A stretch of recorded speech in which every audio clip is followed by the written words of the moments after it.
Ann Arbor, Michigan, right? Of all places, one of the now finest collections of pinball machines in the world. Had a great time there on Friday. We're going to talk about that. We're going to talk about some other stuff going on in our wonderful world of the Silver Ball here on episode 165 of Coast to Coast Pinball. Let's go.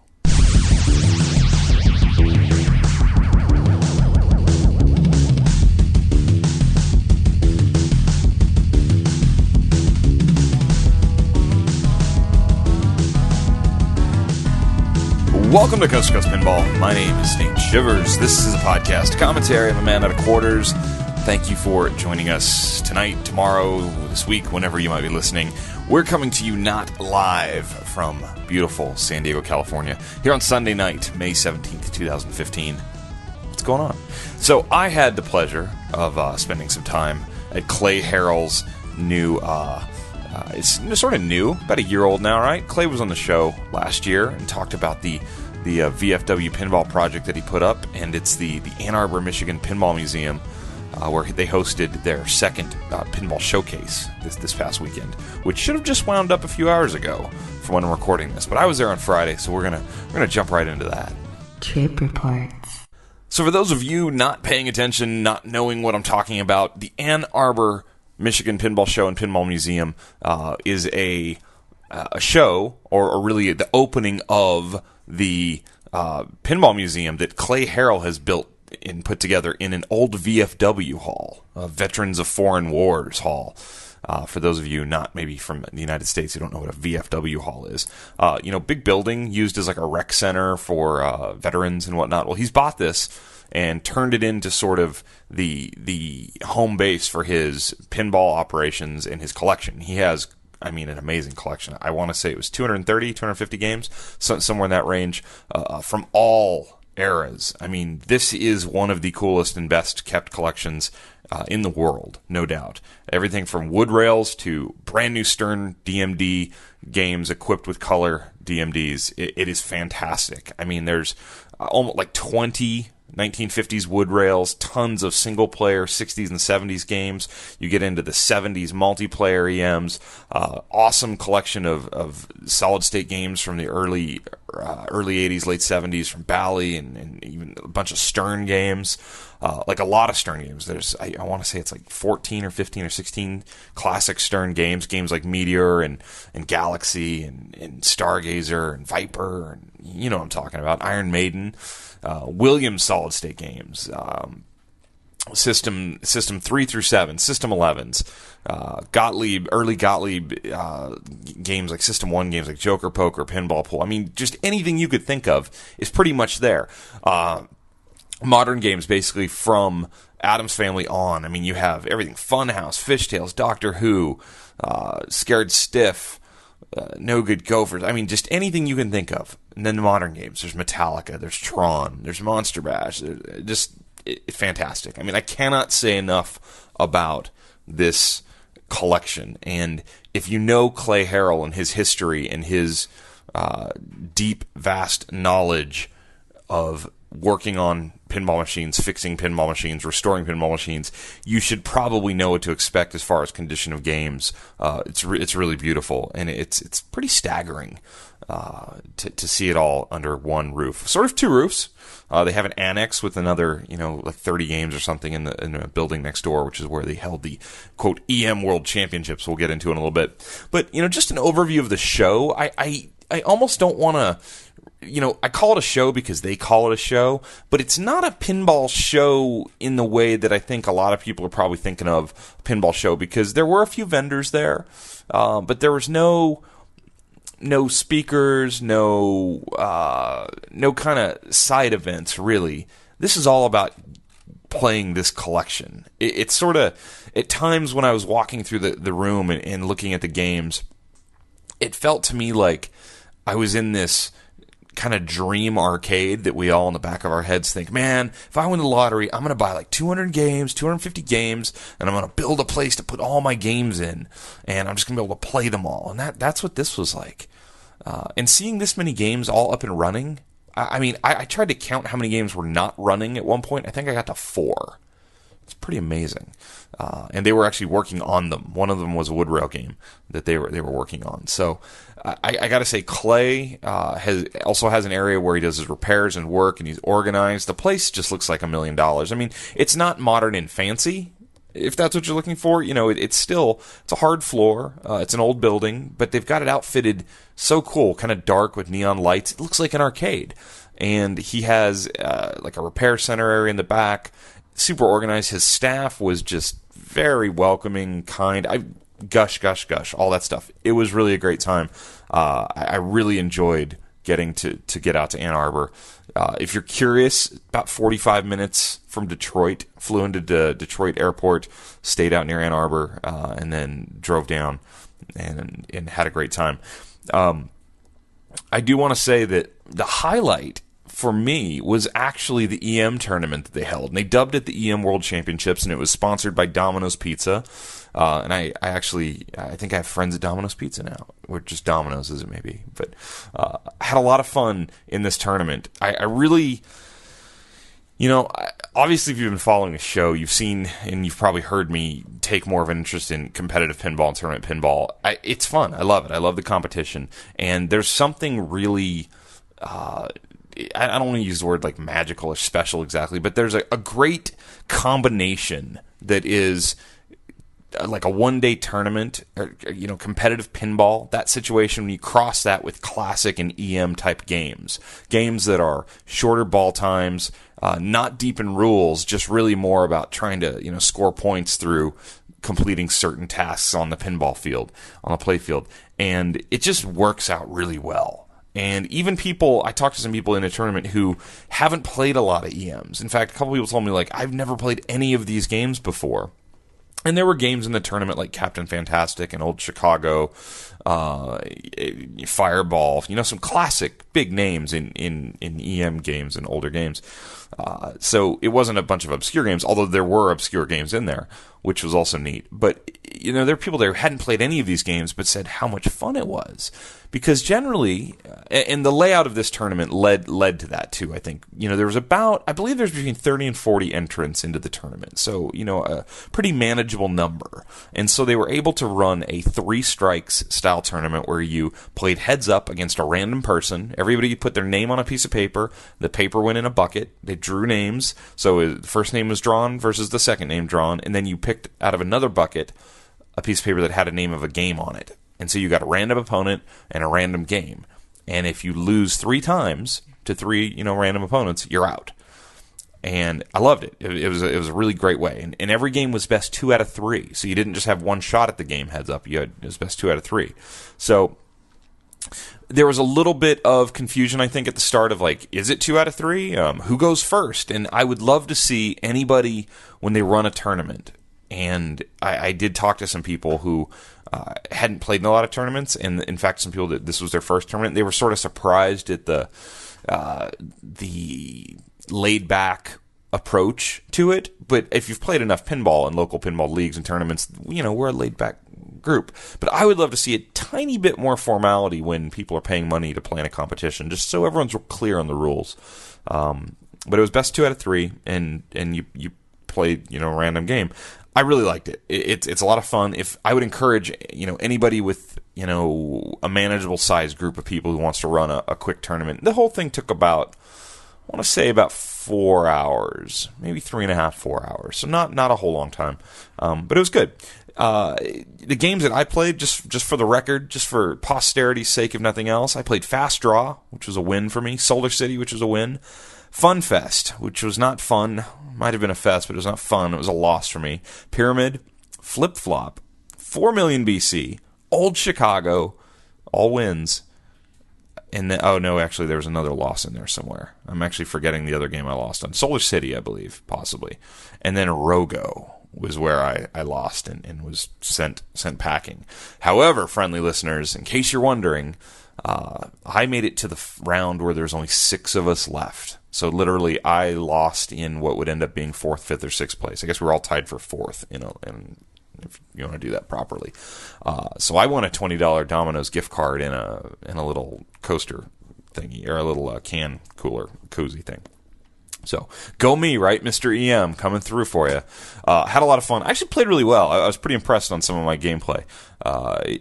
Some of these games I'd never played before. I'd never played Flip Flop before, which was a fun game. And as I started figuring out, oh, that's what it is, I played Flip Flop twice in a row. Because it was random draw, so you could actually play the same person twice, and you could play the same game over and over and over, potentially. So I played Flip Flop twice, lost one, won one. And once I figured that game out, I kind of liked it. So it was good times. Really enjoyed it. Had a lot of fun. There were a couple really good players in there who I could just see the skill dripping off their hands as they made their shots over and over. But a lot of fun. So what was nice about playing in the way they had the Friday day at the museum set up was if you played in the tournament, when you were knocked out of the tournament, you then had immediate entry into the main hall with all the games. And all the games were turned off, but they told you just, flip on the game you wanted to play, go play the game.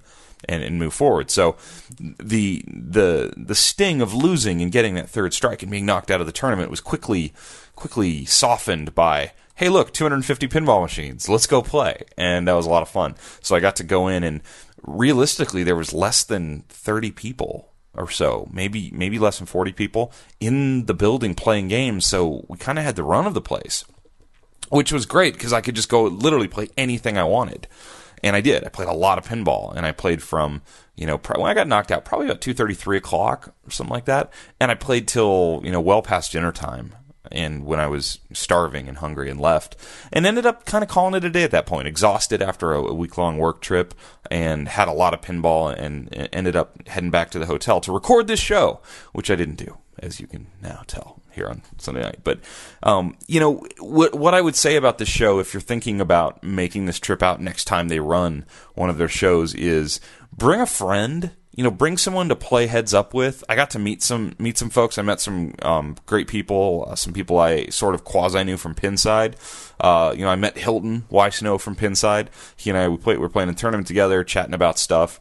And he and his friend were playing sort of skins games. They had like a pad of paper, and I think they said they were going to play 40 games. And I don't know if it was best 2 out of 3 or just one game on each, but basically $1 a skin. So if you're familiar with that sort of play, kind of like from golf where you play $1 a hole, and they're just keeping track. And when I saw them midway through their game, I think they had played something like 16 or 17 games, and they were dead even.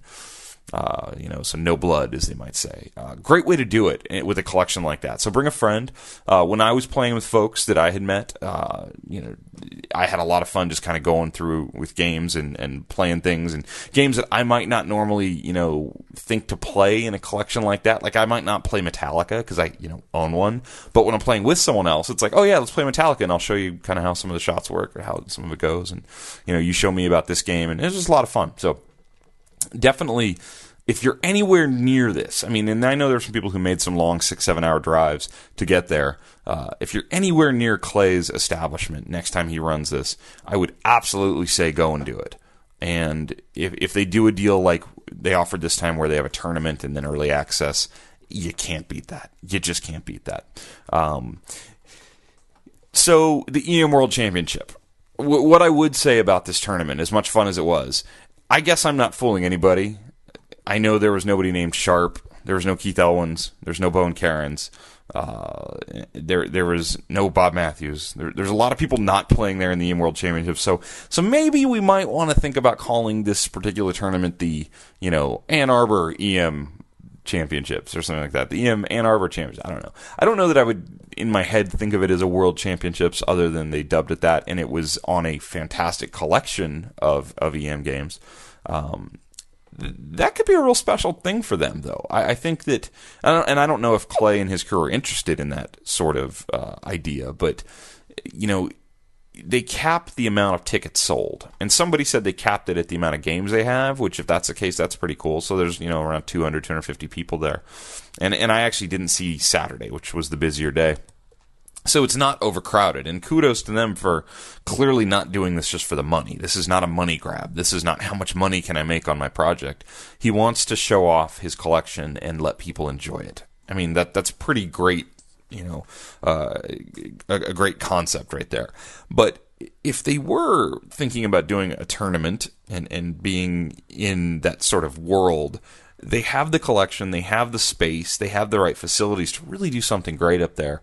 And it'll be interesting to see if they go down that route or not. Because as far as I know, this tournament was not reporting to the IFPA for Whopper points. This was really just for the fun of it and for some prizes. So, in any case, thank you to Clay, Harrell, and all the folks up there who volunteer and spend their time keeping this amazing collection up. And I'm so honored to have gotten to play it and hang around and see all the games. So, great time up in Ann Arbor, Michigan. 5 fast thoughts. All right, 5 fast thoughts. And you know me, I like to talk a lot. So the term fast is sort of relative, I guess, or subjective as it may be. All right, number 1. Interesting bit of news, and this is kind of funny because on Saturday I was catching up with Facebook, and I couldn't help but notice how many posts Stern Pinball had made on Facebook about different shots of the KISS Pro playfield. And also, not just the posts they made, but sort of the voice with what they were speaking was, I guess, just different. There was a lot of wheeze and a lot of like, I don't know, the vibe had changed. And I just thought of it real briefly, like, oh, that's interesting. They're really going to town. And in my head, it was all about KISS. So I thought, well, maybe KISS really asked them to like step up their social media. Come to find out through Pinside, reading a post on Pinside, that Pinsider and past guest of Coast to Coast Pinball, Jared, formerly Baku Sean on Pinside, is now apparently heading up the Stern Pinball social media accounts. He is the one posting to Instagram now and Facebook. And that explains sort of the different look and, I guess, feel of the posts.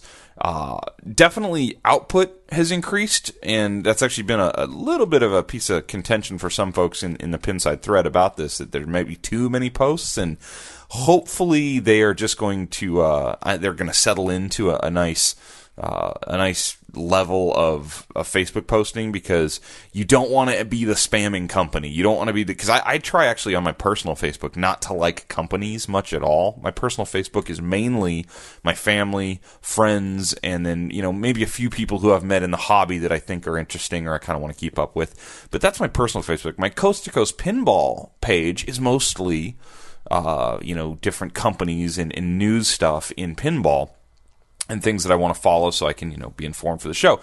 And they're dominating my feed right now. It's like I'm looking at the top 10 posts on my Coast to Coast Pinball Facebook feed. 8 of them are Stern Pinball right now. Maybe 8 out of 11, it looks like. And that's a lot. And so you don't want to overdo it. I get that there's excitement. KISS is coming out.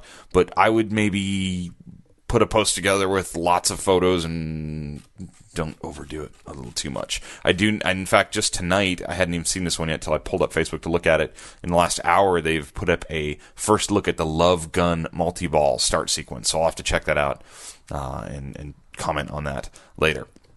Fast thought number 2, also kind of concerning social media posts. John Papaduke has released a few videos since our last show where I had some comments about needing to see some action come from there, and just thinking that it was really a shame that there was lack of communication to this level. And it's been said, I'm clearly not saying that for the first time, nor am I the only one to say it.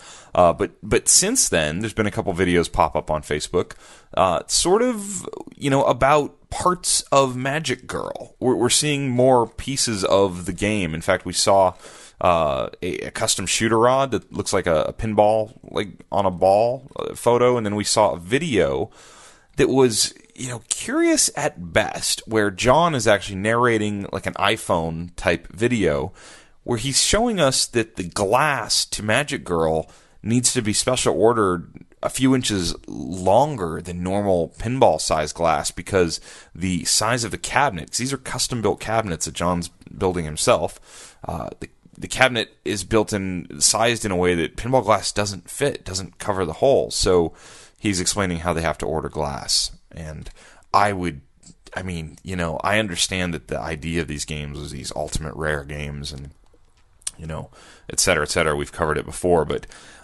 I don't like that at all. I don't like odd size pinball glass or odd-sized cabinets that don't fit. That to me is a negative rather than a positive, I guess. So it was kind of an odd one. And then he posted a pretty detailed video showing the back box and the cabinet fit and finish, where he goes into really interesting detail about the vents, the latch, the way that they've mounted the head to the cabinet. He goes through the laser cut metal pieces, I'm blanking on the name, but the fold down pieces, the whatever. Watch the video. It's the Pinball Inventor at Facebook, and again, it's like. What's actually also interesting is in this video we get a little shot of the back box of Magic Girl, and there seems to be, obviously the speakers are in the artwork with these cool metal laser cut rings around the speakers, but there also seems to be some sort of mechanical thing happening in the back box. So we'll have to dig deeper into that. But the problem with all of this is, no one questions the fact that they can get artwork on a cabinet and build a cabinet and whatnot 4 years in, but where's the game? I mean, that's the real question is, show us a pinball getting hit by flippers going around a playfield. So, but they've ordered ramps apparently, and we're working on it. Interesting times though. So it was interesting to see something come out of the Zidware camp in the last few days as far as videos on the game. I don't know, reactionary maybe. Fast thought number 3. Speaking of pinball developers, hats off to Mr. Ben Heck and Dorn. It's been interesting to watch his America's Most Haunted version 18 thread and the back and forths he's been willing to and seem to gladly be having on that thread about working on rules and updates for America's Most Haunted, which I, of course, am an owner of and am very interested in. And they're talking about tournament mode settings and really getting deep into it.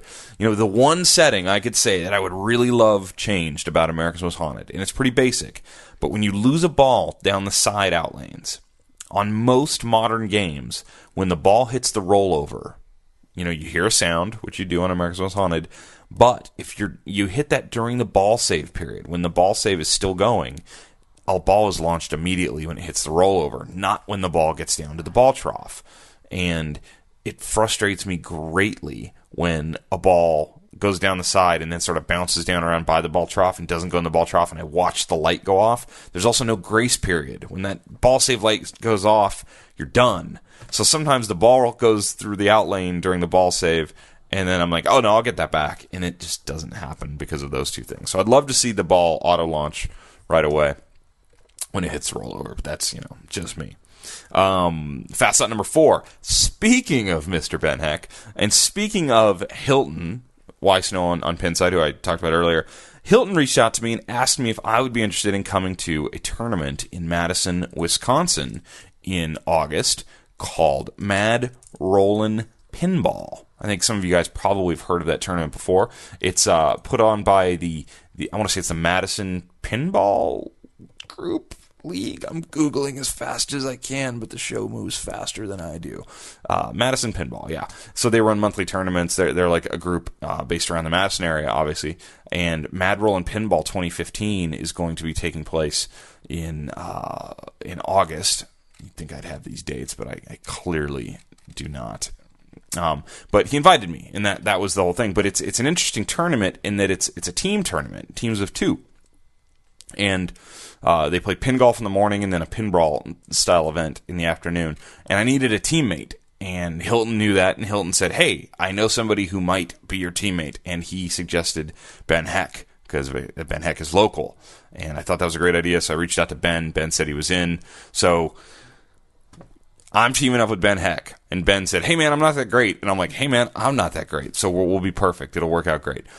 We're looking for a team name. Ben and I have gone back and forth a little bit about it.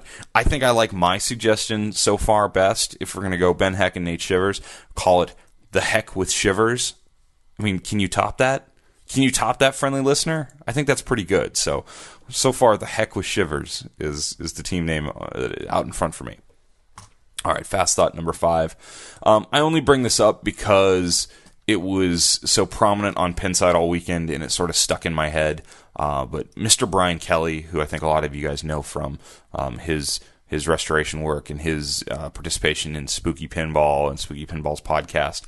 Brian Kelly posted yesterday or earlier today, I believe, that he lost his father to a bout with cancer, and it's really unfortunate. His dad would have been 88 yesterday, which my father died in his mid to late 80s, and so anytime I read stuff like that, it hits home really close.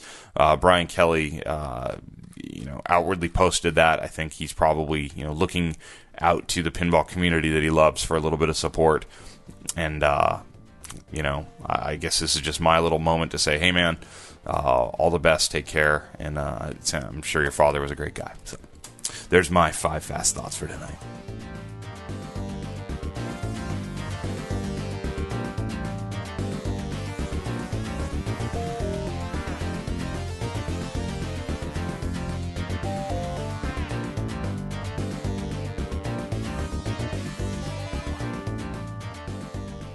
Bowen's Cheat Sheet. All right, today we are going to talk to Bowen about Taxi, the Mark Ritchie, brilliantly simple but brilliantly brutal game, and how to play this if you find it in a competition or in a tournament. What do I do? How do I play Taxi? Taxi is a terrific game, and Taxi is very much about grinding for multi-balls and trying to get a jackpot. To get the jackpot on Taxi, you have to pick up all 5 passengers. The Gorby, the Drac, and the Santa Claus are all pretty straightforward shots. But then there are 2 drop target banks, the Marilyn or Lola drops and the Pinbot drops. And those are obnoxious. You're going to probably lose your ball trying for either of those drop target banks. So the trick is don't shoot them unless you're in multi-ball. You can pick up passengers during multi-ball. So the main objective that I want to go for is to lock a ball for multi-ball, which is on the right-hand side, and then release that ball using the left ramp and use my multi-balls to pick up passengers. It tells you during the multi-ball, like shoot ramps or relock the balls for express lane or whatever. Don't listen to that. You want to get the jackpot. So you want to pick up as many passengers as you can during that time. And those multi-balls don't last very long. They end fast. They're only 2 balls, and if the posts are out on the sides, the ball can just fly down the out lane, and all of a sudden you're back to single ball play. You want to use as much time as possible during the multi-ball getting those drop target banks completed so that you can concentrate back on the multi-ball again. On the skill shot, are you trying to get the most points, or are you trying to pick up a passenger? Yes. And it depends on where you are. If the only passenger lit is a drop target bank, then that's my priority. I absolutely want to pick up that passenger and plunge to 25.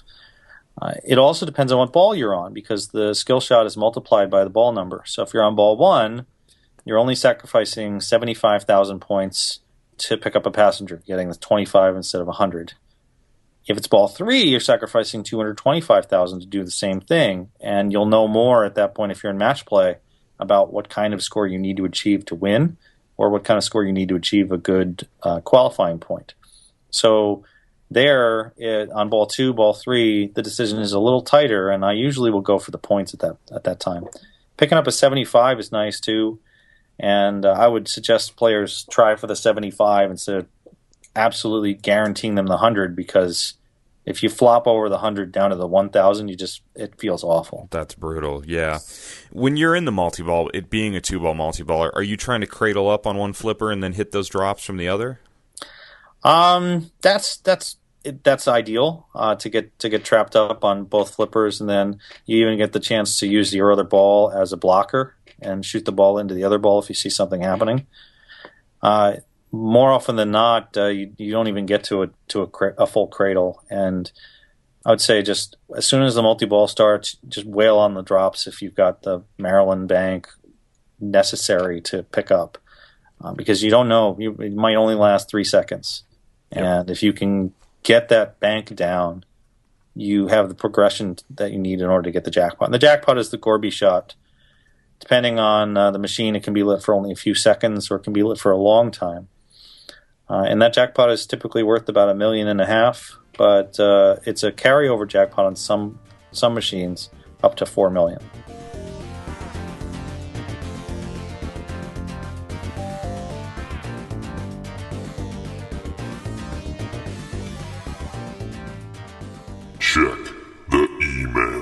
All right, let's get into some email. I encourage anybody that wants to email the show to do so. You can email us here at Coast2Coast. That's the number 2. Coast, the number 2, Coast.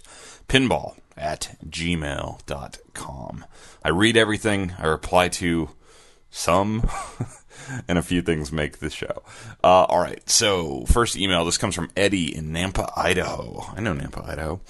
Been listening since the very first show and remember thinking you wouldn't last 1 year. I was wrong and glad I was. Awesome to hear you say we are almost to the 2-year anniversary of Coast to Coast Pinball. How do I join Team Coast to Coast? Well, Eddie, Team Coast to Coast is one of those things that's very, very real but doesn't actually exist. So it's sort of a mystery. I'll figure it out. Eddie, I remember sending you a t-shirt at least once, so maybe you're already part of the team. Eddie goes on to write, I know KISS isn't even out yet, but what do you think will be the next Stern title? Could we see a Vault Edition this year? And do you think Game of Thrones rumors are true? All right. Here's the problem with this show. This show got bigger, and now people feed me information. So I get fed all this stuff, and I don't want to blow anybody's cover because I like getting to know all this stuff, but it also keeps me from speculating a lot on here. Do I think the Game of Thrones rumors are true? Yes. Do I think that will be the next Stern title? Probably. And could we see a Vault Edition this year? I don't think so. I feel like not. I was at Midwest Gaming Classic when I was in a group of people talking to Gary Stern, and somebody asked about Vault Editions, and he said, yeah, we love doing Vault Editions. We like doing, he said, quote, studio games, and that's like the Wo Nelly game and maybe something else by somebody else at some point. And then somebody said, would you ever redo Batman Dark Knight? And he said, I would love to redo Batman, but the license is really hard on that one. So that's all the information I have in the world. I don't know. There's probably people on Pinside that know a lot more than I do. Because the thing about the pinball community is it's pretty small. And if a company is securing rights to a license or going to need parts for something, somebody knows. And that info leaks out. So if you read close enough and really follow those, what's the next Stern title, your answers are usually in there, Eddie. So, Eddie, team member of Team Coast to Coast, just doesn't know it yet. What else we got? All right, this is from Craig in, looks like Springfield, Missouri. All right. Hey Nate, just listened to your last show and I'm really jealous I can't make it out to the Ann Arbor show. Let me know what your favorite games are. Thanks for all the hours of work you put in. Well, you're welcome. My favorite games at the Ann Arbor, Michigan Pinball Show. You know what? I had a blast playing all the EMs in the tournament. I really liked them. EMs, when you're playing in sort of a competitive situation like that, so much fun. Like, so much fun. Just out playing, I kind of was going, I played a bunch of Tales of the Arabian Nights because it's a game I don't see out as much anymore. A lot of the places I play don't have that game out any longer, so I had been playing it on the Pinball Arcade on my iPad and just working on a few of the scoring strategies that people talk about on that game. So I tried to use them in practice and did okay. Great game though; it's a lot of fun. I was playing an EM, and I'm trying to remember what it was that I just kept playing over and over because I was trying to beat my high score. And I want to say it was... I'm totally blanking. This is like the worst answer to a question ever. It's the game that's set up a lot like Centigrade 37, but it's not Centigrade 37. But it's same era, Gottlieb game. Can't remember. Don't know. What else did we play? I played their Firepower bunch because I think you guys listening know that I'm kind of a big mark for Firepower. Something more weird that I played. I'm trying to think because I played some games that you don't see. Transport of the Rescue. Played some Transport of the Rescue. That was good. Played Swords of Fury, Lion Man. That whole scene. Played some of that. Played Black Belt. Ever played Black Belt? That's a welcome to the D list just waiting to happen. You have to do that. Spirit. They had a beautiful Spirit that was just fantastic. Played that. Really enjoyed that. I'm trying to think what else was really good. They had linked NBA Fast Breaks, which I didn't actually ever get to play anybody because I don't really love that game. But that was cool to see. It was cool to see people doing that. You know what I played that I don't know that if I had ever played this before. It was Phantom of the Opera. It's a Data East game, 1990, alphanumeric game. I guess I've seen one before and thought, oh, play that later. Maybe at Papa I've seen one, but I'd never actually played it. So I played like 3 or 4 games on Phantom of the Opera, tried to get that down. It's an interesting game. It's kind of like that like Hook kind of era game where the artwork's kind of busy and whatnot. But all right, not bad. I'll take that over, like, what else came out in, like, 1990? I would take Phantom of the Opera over, like, Data East The Simpsons. Absolutely. Take it over Back to the Future, probably. Also kind of that same era game. They also had, they had a bowler. They had like an EM bowling game in there. They had some other type of like games. Or, they had a Zoltan fortune teller from like, the movie Big, right when you walk in, which just really led to that whole arcade feel. I mean, there's so many cool games. I mean, there's just really a bunch. They had a Time Fantasy, which was really neat. I don't know. I could go through. The old Sterns. I mentioned that earlier in the trip report. The Iron Maiden was awesome. That was a lot of fun. And they do have an Orbiter 1 there, for those of you who want to play the madness that is Orbiter 1. So, in any case, thank you, Craig, for the email. I appreciate it. And then this email's fun. It's from Jeff. Hi, Nate. I just found your podcast a few weeks ago, and it's doing a fantastic job of getting me through the workday. I listened to the 8 or 10 most recent episodes and decided to go back and start from the beginning. Just came across episode number 6, where you predict a new KISS pinball from Stern. Pretty awesome foresight, almost 2 years in advance. Just wanted to remind you of your extrasensory pinball powers. Thanks again for the great addition to the pinball community. I hope we have the opportunity to meet up at some point. So I emailed Jeff. Clearly, I think if you know me, this is what I emailed Jeff. I emailed Jeff, "Hi, Jeff." Of course I did. Because I think the subject of his email was Nate predicts the next Stern pinball 2 years in advance. And I wrote, of course I did. And then I wrote, wait, I did? Go me. Episode 6. Those old episodes scare me. So let's take a little wander back, shall we, to episode 6 of Coast to Coast Pinball.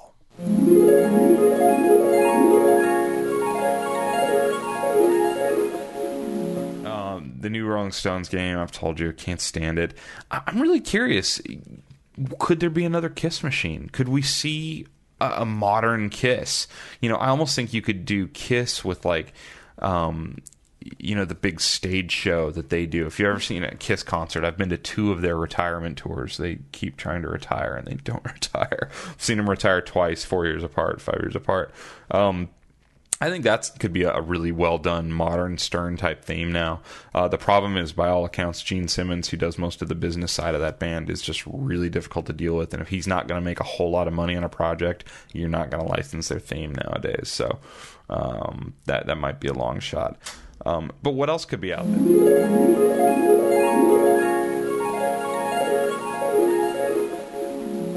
There it is, a little blast from the past. That was July of 2013, I believe. I kind of hate listening to those old shows. I have this urge to go delete the first 100 shows off the face of the planet. I won't, but I hated hearing that on some level. Anyway, I have heard Gene Simmons is tough to deal with. I may have told this on the show before, but my former company that I used to work for tried to do a bass guitar with Gene Simmons. And the owner of the company actually went to Gene Simmons' house in LA and tried to have a business meeting, and it was so confrontational about money that we ended up not doing it. And I always had that in my head. So, but apparently everything's worked out great. Stern seems to be full speed ahead on KISS Pinball. While I was pulling that clip for you, I went and watched this Love Gun multi-ball start mode video that Stern posted, and it's interesting because it's on like a whitewood with a bunch of contraptions on the whitewood that don't exist on the playfield now. And it's just really a shot. I guess it was, ball returns that weren't cool, metal ball guides, probably working stuff like early on. And the head isn't there, obviously, too. So, it shows the ball locking onto the back of the playfield and magnetized across and then dropping into the thing. It's an okay trick. I don't think it's that amazing or anything like that. Something threw me, though, towards the end of the video. You hear the people talking. It sounds like there's 2 people working on this little video. And one of them says, yeah, and you'll have the video of him. And then it cuts off as if, was there plans for a video screen? on some version of Kiss Pinball at some point? Was there going to be a video screen on an LE maybe like they did on WrestleMania? I don't know. Anybody else catch that? Go watch that video and see if I'm out of my mind. Just heard that tonight. So, also, to kind of loop back around to something I was talking about on 5 Fast Thoughts, the amount of posting that we're now getting from Stern's Facebook page. I was reading the comments to that video, and a lot of people seem to really like it. I'm reading comments like, loving the stepped-up Facebook activity from Stern Pinball. And Stern Pinball replies, lots more to come. Stay tuned. And then somebody, this is how you launch a pinball machine. Keep it coming. Stern Pinball with a smiley face. So, maybe it's one of those darned if you do, darned if you don't, where Stern was real tight-lipped about everything, and people kind of complained. Hey, I complained. I hated the way they were launching games. This has been the best launch of a pinball machine for Stern by far since I've been watching. But having some of these games just kind of trickle out into the internet the way they were was kind of embarrassing from a marketing standpoint. It was just too bad. And this one had the video and then everything went live the next day. This is the way much better. Still could be even better. I think that a video with the actual game going sure would be perfect, but I'll take it. I'll take what they did on Kiss versus what we saw on some of the past games where it was just sort of trickled out in a, I don't know, not so great manner. Not a very powerful launch before. So nice to see that.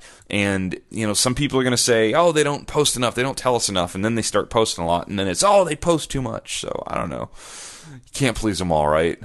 Trust me, I know. You cannot please them all. In any case, that is going to be episode 165 of Coast to Coast Pinball. A little shorter episode tonight. I gotta get some sleep. I need some beauty rest. Trust me, I need lots and lots and lots of beauty rest. But we got lots of good stuff coming up. Some fun topics we have for the shows in the next few weeks. Kind of turning my attention towards Atlanta and the Southern Fried Game Room Expo. We'll have some news on that coming up, and that'll be happening in June. So summer's coming, folks. Summer is coming. Spring is here in full force all around the country. I've been on both coasts and in the middle of the country. It's beautiful out right now. So don't forget to go play pinball, even when you're out boating and golfing and doing all that stuff we do. Find some pinball on location. I'm going to get out and play some more local tournaments when I can. Keep the emails coming. T-shirts are available. I think I owe a couple people T-shirts that ordered before my last trip, so those will get in the mail this week. I think I'm pretty good on all sizes of both navy and the Heather Cardinal red color of Coast to Coast Pinball T-shirts, so we're pretty caught up there. So let me know if you're interested in that. Thank you so much for listening, and we'll talk to you again really soon. Take care.